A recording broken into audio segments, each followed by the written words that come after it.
तो हाँ जी, देखो जी, ये इस जातिका की रितु शर्मा की जन्म कुंडली का चार्ट है। कुंडली इसकी बनी है तुला लग्न की, राशि है मीन। तो अगर इसकी कुंडली की मैं बात करूँ, ग्रह देखो जी अच्छे भी हैं बुरे भी हैं। पूरा मैं विस्तार से आपको समझाऊंगा। और आपका जो मेन सवाल है उसको मैं ज़्यादा कवर करूंगा। आपने जो मुझे बोला है कि इस जातिका के पति की डेथ हो चुकी है, 2022 में डेथ हो चुकी है। और इसका एक लड़का है, उसके अभी साथ रहती है, 5 साल का लड़का है। तो इसका मतलब दूसरा विवाह होगा या नहीं, और इसके ऐसी दिक्कत क्यों आई है, बड़ा कारण क्या है कि इसकी कुंडली में ऐसा क्या था जिसकी वजह से इसको पति को लेकर ये दिक्कत आई है कि पति की डेथ हो चुकी है। तो ये पूरा मैं विस्तार से समझाऊंगा, क्योंकि आपका जो मेन सवाल है वो विवाह को लेके है। अब अगर ये दूसरा विवाह करती है, वहां पे सुख है या नहीं, या दूसरा विवाह होगा या नहीं, और इसका आगे का भविष्य कैसा होगा। तो आपकी देखो जी, जैसे मैंने अपने पहले कुंडलियां मेरे से बनवाई है, मैंने आपको बताया था कि कुंडली में 12 ग्रह होते हैं। 12 ग्रहों से कुछ ना कुछ देखा जाता है, सभी ग्रहों से कुछ ना कुछ देखा जाता है। पांचवा घर बच्चों का होता है, चौथा माता का, तीसरा घर छोटे भाई बहनों का। और सभी कुंडली में जो 7वां घर होता है, विवाह का होता है। अब अगर इस जातिका के विवाह का सुख देखना है तो हमें इस 7वें घर को देखना पड़ेगा। और 7वें घर में लिखा है एक, जो कि है मेष राशि। मेष राशि का मालक है मंगल। तो इस जातिका के विवाह के लिए हमें 7वें घर के मालक मंगल ग्रह को देखना पड़ेगा कि मंगल ग्रह इसका अच्छा है या बुरा है। और मंगल के अलावा 7वें घर के ऊपर जिन ग्रहों की दृष्टि है शनि की 7वीं दृष्टि, शनि को भी देखा जाएगा। और शनि के अलावा पति का जो कारक होता है लड़कियों की कुंडली में, वो है गुरु ग्रह, गुरु को भी देखा जाएगा।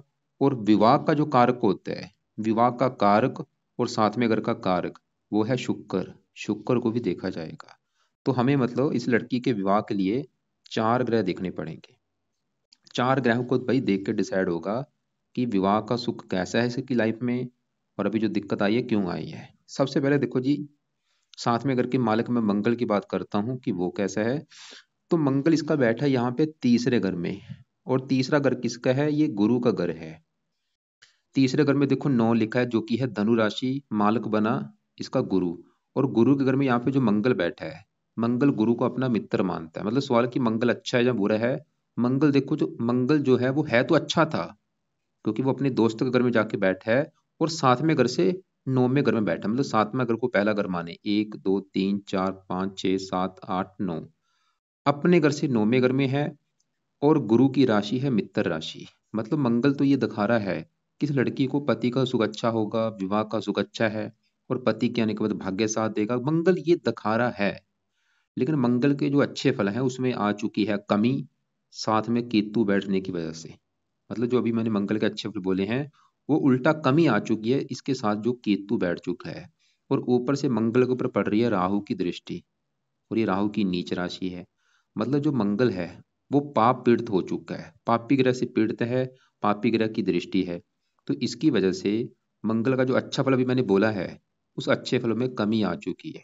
मतलब उल्टा मंगल अब बुरा फल देगा। जैसे पहले अच्छे फल क्या दे रहा था, पहले तो वो ये दिखा रहा कि भाई पति का सुख अच्छा है, पति के आने वाले भाग्य साथ देगा। लेकिन अभी क्योंकि पापी ग्रह के साथ है, केतु साथ बैठा है, राहु की दृष्टि, अब ये उल्टा हो जाएगा। मतलब मंगल ये दिखा रहा है कि इसको विवाह संबंधी दिक्कतें आएंगी, पति संबंधी दिक्कतें आएंगी। तो अब देखो जी, मैंने जैसे बोला 4 ग्रह देखने पड़ेंगे। हमने अभी खाली मंगल को देखा है। अब हम इसके दूसरे ग्रहों की बारी बारी से बात करेंगे। पहले शनि की बात करते हैं कि शनि कैसा है। तो जो शनि है वो इस लड़की को 100 में से 70-80% अच्छे फल देगा, लेकिन कुछ 20-30% खराब फल भी देगा। मतलब शनि अच्छे फल भी दे रहा है और बुरे फल भी दे रहा है। ऐसा क्यों है, शनि इसका कहाँ बैठा है, इस कुंडली के पहले घर में आके। और शनि के इस कुंडली में अपने 2 घर हैं, एक तो इस घर का मालक है चौथे घर का, और ये इस 5वें घर का मालक है। चौथा घर और 5वां दोनों घर हैं शनि के, क्योंकि चौथे घर में देखो 10 लिखा है, जो कि है मकर राशि, मालक बना शनि। और 5वें घर में 11 लिखा है, कुंभ राशि, मालक बना शनि। चौथा घर और 5वां घर, चौथे घर से देखा जाएगा इस लड़की की जो माता है कि माता कैसी होगी, इसका मकान कैसा होगा, वाहन कैसा होगा, भूमि जमीन जायदाद नौकर चाकर कैसे होंगे, चौथा घर देखेंगे। और चौथे घर में 10 लिखा है, जो कि मकर राशि, मालक है शनि। तो इन चीजों के लिए क्या, अगर मैंने बोला है माता मकान वाहन, उसके लिए चौथे घर के मालक शनि को देखना पड़ेगा, जो कि पहले घर में बैठा है। और पहले घर में शनि यहाँ पे उच्च का बैठा है।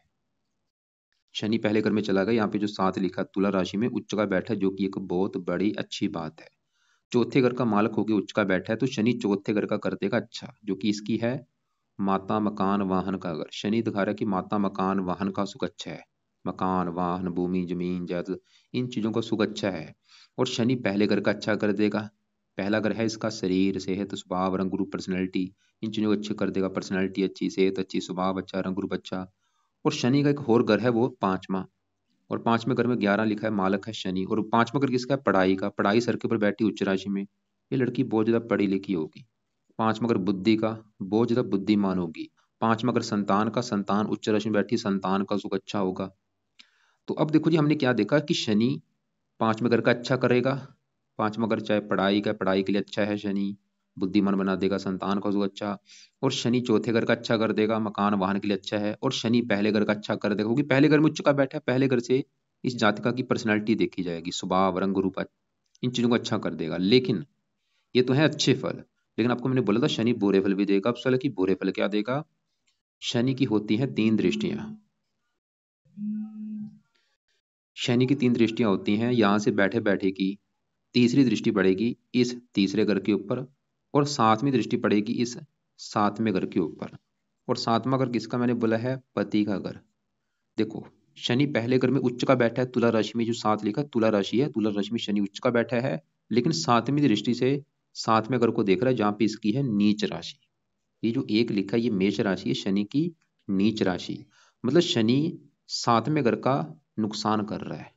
पहले घर तो अच्छा कर देगा उच्च राशि में बैठे, लेकिन सातवें घर का बुरी तरह से नुकसान करेगा। थोड़ा बहुत नहीं, बड़े लेवल पे नुकसान कर रहा है, क्योंकि सातवें घर में इसकी नीच राशि है। और आपने वैसे भी सुना होगा शनि की दृष्टि अच्छी नहीं मानेगी, ये जहां पड़ती है उस घर का नाश करती है। और यहाँ पे तो है भी इसकी नीच राशि। इसकी नीच राशि को जब ये देखता है, उस घर की हानि कर देता है। तो सातवें घर में है नीच राशि, तो सातवें घर का कर रहा है सत्यानाश। और सातवां घर किसका? पति का। मतलब शनि ये दिखा रहा है कि इस जातकों को पति संबंधी कोई दिक्कतें परेशानियां लाइफ में आएंगी। वो दिक्कतें क्या होंगी? या तो पति का सुख नहीं होगा, मतलब सबकी अलग अलग दिक्कतें होती है। कईयों को क्या होता है, कईयों को विवाह नहीं होता, कईयों के विवाह में देरी होती है, कहीं को पति से नहीं बनती पति।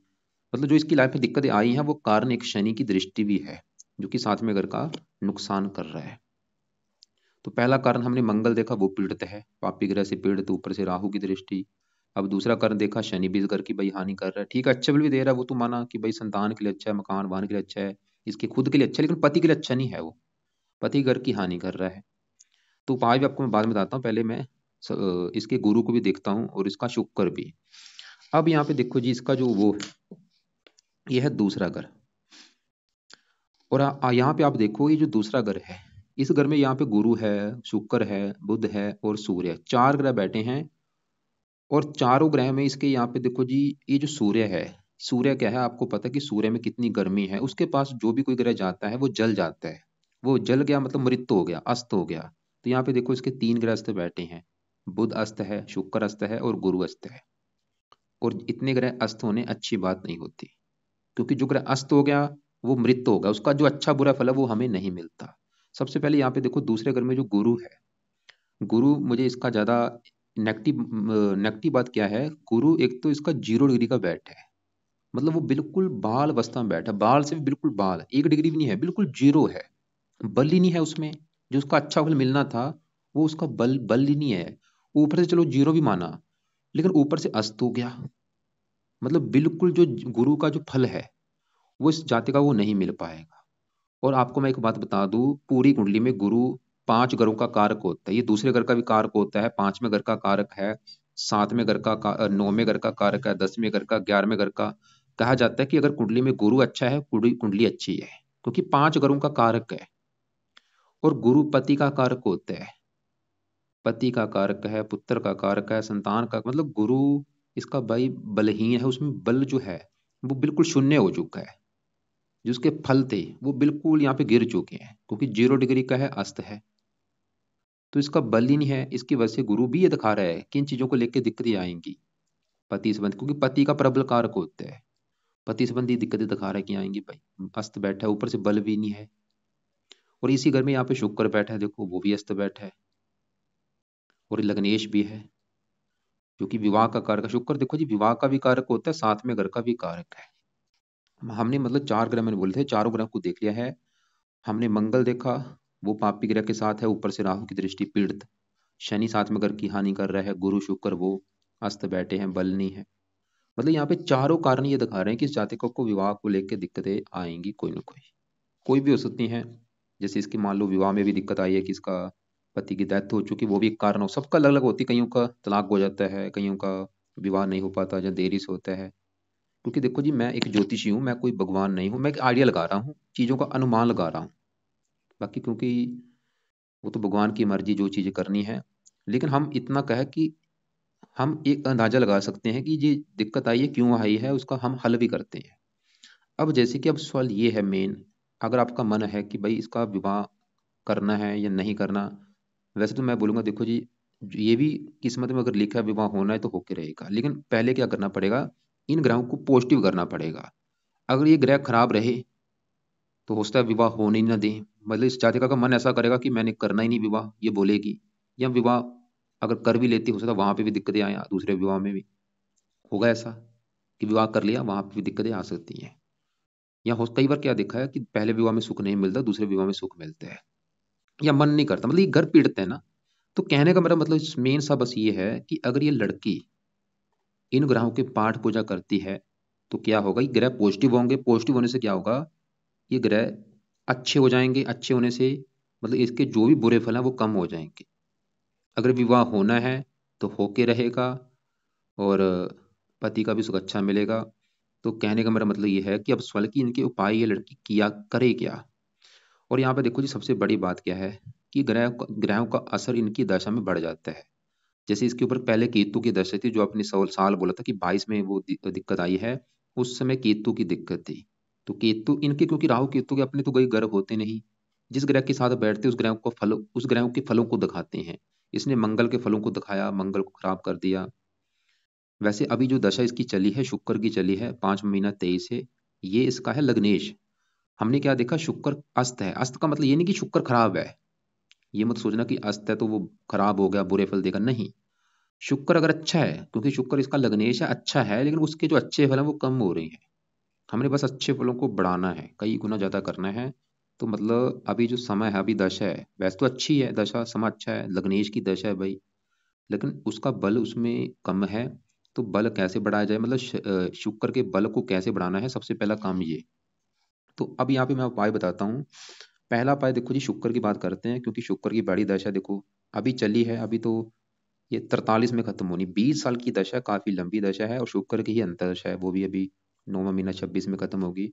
तो इसके लिए सबसे पहले नंबर पे उपाय शुक्र के हैं। और शुक्र अच्छी बात क्या है कि लग्नेश है, ये फिर भी अच्छे फल देगा इसको लाइफ में। तो शुक्र के लिए पहला उपाय, इस जातिका ने शुक्र का मंत्र याप करना है रोजाना, लंबे समय के लिए करे, करती रहे रोजाना। मतलब चाहे एक माला कर ले, 2 कर ले, 3 कर ले, 4 कर ले, 5 कर ले, इसकी मर्जी है। जितना ये कर सकती है रोजाना मंत्र जप किया करे। और शुक्रवार से स्टार्ट करके रोजाना करना है। अभी जो शुक्रवार आएगा रात के समय संकल्प ले लेगी जातिका कि शुक्र देवता जी, आपकी मेरे ऊपर महादशा चली हुई है, आपका मैं आज से रोजाना मंत्र जप किया करूंगी, ताकि आपकी जो दशा चली है वो मेरी अच्छी जाए। तो इस प्रकार ये मंत्र जप करेगी, कई फायदे होंगे, क्योंकि विवाह का भी कारक है, आगे अगर विवाह करना है वो भी संभव होगा। शरीर का मालक है, हेल्थ अच्छी होगी, कई फायदे होंगे। तो मंत्र जप रोजाना करना है। दूसरा उपाय, शुक्र का इस जातका ने रत्न धारण करना है। रत्न इसकी पावर को बढ़ाएगा। तो रत्न कौन सा है, रत्न इसका है जहाँ तो डायमंड। डायमंड वैसे काफी महंगा होता है, उसकी बजाय जहाँ तो व्हाइट टोपाज या ओपल या जरकन, इनमें से कोई एक रत्न लेके उसको चांदी में जड़वा लेना। अगर डायमंड करेगी उसको गोल्ड में, नहीं तो जो दूसरे रत्न है, चाहे ओपल, जरकन, व्हाइट टोपाज, उनको चांदी में जड़वा के धारण करना है शुक्ल पक्ष के पहले शुक्रवार को। और धारण करने से पहले कच्चे दूध में या गंगा जल में धो लेना है, धारण कर लेना है। और धारण करना है इस लेफ्ट हैंड की इस रिंग फिंगर में। और धारण करने से पहले कच्चे दूध में या गंगा जल में धो के फिर धारण करना है। तो ये 2 उपाय इस लड़की ने करने हैं। तीसरा उपाय भी अगर कर सकती है वो है, ये शुक्रवार का व्रत रख लिया करे। हर शुक्रवार को शुक्रवार का व्रत रखे, कथा करे, आरती करे। व्रत का मतलब है जिस दिन शुक्रवार होगा, शुक्र देवता के आगे प्रार्थना करनी है, मतलब घर में ही जहाँ पूजा स्थान है वहां पे मन में प्रार्थना करेगी कि हे शुक्र देवता जी, आज है आपका दिन शुक्रवार, और आज आपका मैं व्रत रखने लगी हूँ। तो इस पर मतलब आपका मैं व्रत रखने लगी हूँ ताकि आपकी कृपा दृष्टि मेरे ऊपर बनी रहे। तो उस दिन ऐसे व्रत रखना है। व्रत में क्या करना है, दिन में खाली फल फ्रूट खाना है, रात को एक टाइम भोजन करना है, और रात को जो भोजन करना है उसमें नमक का सेवन नहीं होना चाहिए। अब देखो जी, इसकी मर्जी, अगर इसको लगता है कि मैंने कभी व्रत नहीं रखा चाहे रहने दे, लेकिन ये जो पहला उपाय है ये जरूर करना है। और रत्न भी इसको दान आप करवा देना, जब भी आपका बजट होगा जरूर करवा देना। अब देखो जी, हम दूसरे ग्रहों की भी बात करते हैं, क्योंकि यहाँ पे गुरु भी बलहीन बैठा है। और ये जो राहु शुक्र का मैंने मंत्र बोला, ये रात के समय करना है। अब देखो जी, जैसे मैंने बोला शनि, हमने क्या देखा, शनि तो भाई अच्छा था, वो पहले घर का अच्छा कर रहा है, चौथे घर का अच्छा कर रहा है, पांचवें घर का अच्छा, लेकिन वो सातवें घर की हानि कर रहा है। मतलब शनि को भी सही करना पड़ेगा ताकि शनि जो सातवें घर की हानि कर रहा है वो इसके ना कर सके। और शनि किसके ऊपर, एक साढ़े सती भी चली हुई है, पिछला एक साल हो चुका है भाई, शनि की साढ़े सती भी चल रही है। तो शनि के लिए क्या करे ताकि शनि का जो बुरा फल पति कर गाड़ी उसको मिल रहा था वो आगे जाके ऐसा कभी ना मिले। तो ये लड़की, एक तो शनि का भी मंत्र, या शनि का मंत्र नहीं, शनि चालीसा का पाठ पढ़ना है। तो शनि का जो पहला उपाय है वो है, ये जातिका ने शनि चालीसा का पाठ रात के समय पढ़ना है। और ये शुरू करेगी शनिवार के दिन, कम से कम एक पाठ जरूर पढ़ा करे। और दूसरा उपाय शनि का, ये शनि मंदिर में जाना है हर शनिवार को, वहां पे माथा टेक के आना है। और वहां पे क्या बोलना है जाके कि शनि देवता जी आपके मैं मंदिर इसलिए आया हूँ क्योंकि एक तो आपकी चल रही है मेरे जीवन के ऊपर साढ़े सती, पिछला एक साल हो चुका है, मैं चाहती हूँ मेरी साढ़े सती अच्छी जाए। इसके अलावा आप, मुझे पता चला है कि आपकी एक दृष्टि साथ में घर के ऊपर पड़ रही थी, पति घर के ऊपर, मुझे ऐसी दिक्कत आई है। मैं चाहती हूँ कि आगे मेरे मुझे ऐसी कोई दिक्कत ना आए, इसलिए आपके मैं मंदिर माथा टेकने आई हूँ ताकि आपकी कृपा दृष्टि मेरे ऊपर बनी रहे। क्योंकि देखो जी, जो लाइफ में दुख होता है, दुख का कारक है शनि। तो शनि के मंदिर जाएगी, ये जो लाइफ का इसका दुख है वो दुख कम होगा, खत्म होगा, दुख से इसको निजात मिलेगी। तो इसलिए शनि मंदिर माथा टेकने जरूर जाया करे हर शनिवार को। और शनि चालीसा का पाठ, एक पाठ रात के समय पढ़ लिया करे। ये पाठ पढ़ना है अभी 3 साल 5 साल तक पढ़ती रहे। अब जैसे कि मैंने बोला था, मंगल जो कि सबसे मेन है, क्योंकि वो है सातवें घर का मालक, जो कि सातवां घर है पति का घर। है तो अच्छा था लेकिन पीड़ित है। तो मंगल के लिए जातिका ने क्या करना है, ये जो शुक्र का अभी मैंने मंत्र बोला है, शनि चालीसा का पाठ बोला, ये तो है रात के समय उपाय। अब मंगल की अगर बात करूं, तो मंगल का इसने जातिका ने कम से कम एक माला या दो माला या तीन माला मंगल का भी मंत्र करना है सुबह के टाइम। और ये शुरू करना है मंगलवार के दिन, मतलब मंगलवार के दिन से स्टार्ट करके रोजाना चाहे एक माला चाहे दो माला चाहे तीन माला रोजाना मंत्र जप किया करे। ओम अंगारकाय नमः। और ये मंगलवार से स्टार्ट एक बार कर लेगी। कैसे संकल्प लेना, ये बोलेगी मंगलवार के दिन सुबह के टाइम कि हे मंगल देवता जी, आप मेरी कुंडली के साथ में घर की है मालक, जो कि है पति का घर। और मुझे एक बार पति को लेकर दिक्कत परेशानी आ चुकी है, और मैं चाहती हूँ कि अगर मेरी किस्मत में दूसरा विवाह लिखा है, मुझे नहीं पता, अगर दूसरा विवाह होना है तो हो जाए, नहीं होना तो ना होए। मतलब मेरी, मतलब आपका जो भी बुरा फल मुझे मिल रहा था वो आगे मुझे ऐसा ना मिले। या अगर इसकी मन में इच्छा है, क्योंकि मुझे नहीं पता, देखो जी अभी आपकी क्या चॉइस है, अगर आपके मन में है कि भाई विवाह करना ही करना है, तो ये लड़की बोले कि मैं दूसरा विवाह करना चाहती हूँ, और वो मुझे पति अच्छा मिले, मुझे ऐसी कोई दिक्कत आगे जाके ना आए। तो इसलिए मंत्र ये मंगल का जरूर करे। अगर इस लड़की ने विवाह नहीं करना, तो अगर मन में है ही कि भाई नहीं हमने आगे विवाह करना ही नहीं है, तो मंगल का मंत्र छोड़ दे, मत करा करे। और गुरु का जरूर करना है। गुरु इसने चाहे विवाह करना है चाहे नहीं, क्योंकि गुरु भाई कुंडली में मैंने बोला है अच्छा होना बहुत जरूरी है। गुरु खराब है समझ लो पूरी कुंडली खराब है। इसका गुरु क्योंकि अस्त है, जीरो, उसकी जो रश्मियां है गुरु की, जो गुरु की एक एनर्जी थी वो इसके लड़की के शरीर में नहीं आ रही। तो वो कैसे आएगी, गुरु का मंत्र जप करने से। और यहाँ पे देखो जी, गुरु का मंत्र इसके लिए बहुत जरूरी है, और ज्यादा से ज्यादा।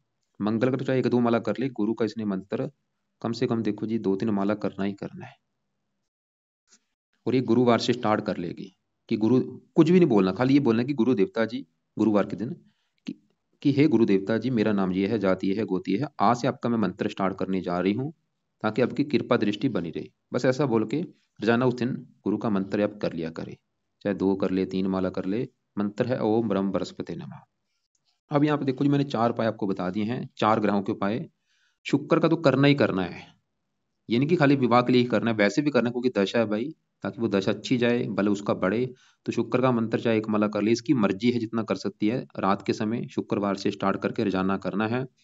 और रात के समय ही शनि चालीसा का भी पाठ पढ़ना है शनिवार से स्टार्ट करके, तो दोनों रात के समय हो जाएंगे, शुक्र का मंत्र और शनि चालीसा का पाठ।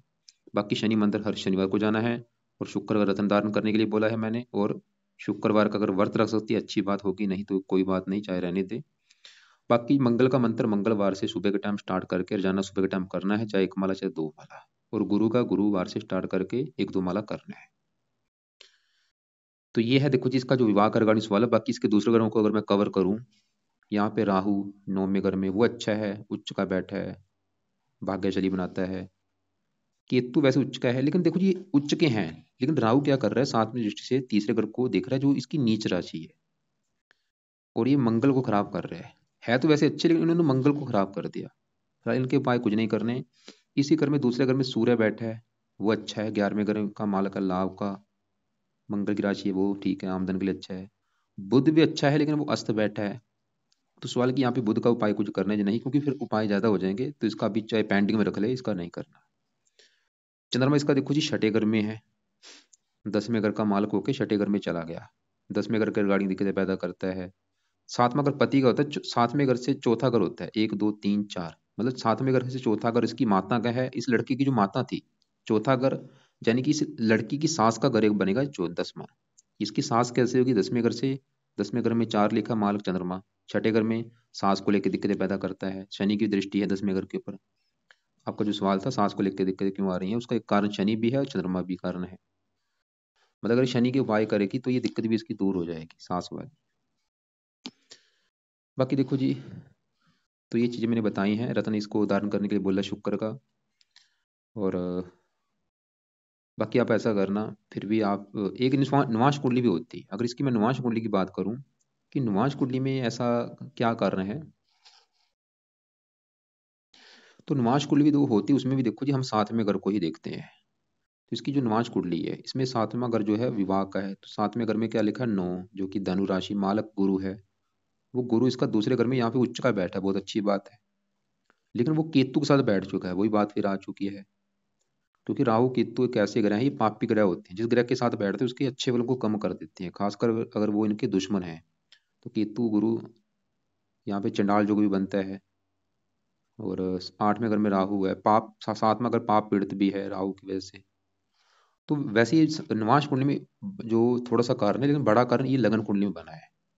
नुमाश कुंडली में भी कारण है, लेकिन वो बड़ा इतना कारण नहीं है, लेकिन लगन कुंडली में बड़ा कारण है, जो मंगल का पीड़ित होना, शनि की दृष्टि होनी। अब देखो जी यहाँ पे मैंने आपको 4 कारण बताए हैं कि इसकी विवाह में दिक्कतें आने के 4 कारण हैं। सवाल है कि सबसे बड़ा कारण कौन सा है, तो सबसे जो बड़ा कारण है वो है ये मंगल ग्रह, सबसे बड़ा कारण है मंगल, क्योंकि वो 7वें घर का मालक मंगल है, और केतु से पीड़ित है, राहु की दृष्टि। और दूसरा बड़ा कारण है शनि की दृष्टि। बाकी गुरु शुक्र भी हैं, लेकिन वो इतने बड़े कारण नहीं है, कारण है बिल्कुल मैं मानता हूं, लेकिन बड़े कारण ये है मंगल और शनि। बाकी देखो जी फिर भी ये जातिका के जो सवाल होंगे, क्योंकि मुझे नहीं पता आपका क्या मन में है, तो ये जातिका मुझे कॉल भी कर सकती है, इसकी जो भी प्रॉब्लम है, दिक्कत है, तो ये मुझे एक बार कॉल कर ले, कॉल ये कल को कर लेगी 1-2 से बीच में, या शाम 6 और 7 के बीच में मुझे कॉल करके जो पूछना है वो कॉल करके पूछ लेगी। और फालतू में कोई रत्न धारण नहीं करना, खाली मैंने ये शुक्र का बोला है वो ये धारण कर ले। वैसे बुध का भी पन्ना कर सकती है, लेकिन वो चाहे बाद में कर लेगी, लेकिन शुक्र का रत्न पहले इसको अब धारण करवा देना।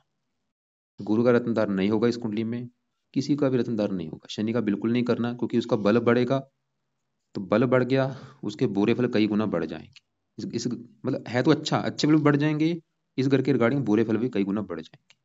तो नीलम कभी धारण नहीं करना, मूंग का धारण नहीं करना, खाली शुक्र का रत्न जो मैंने बोला वो आप इसको धारण करवा देना।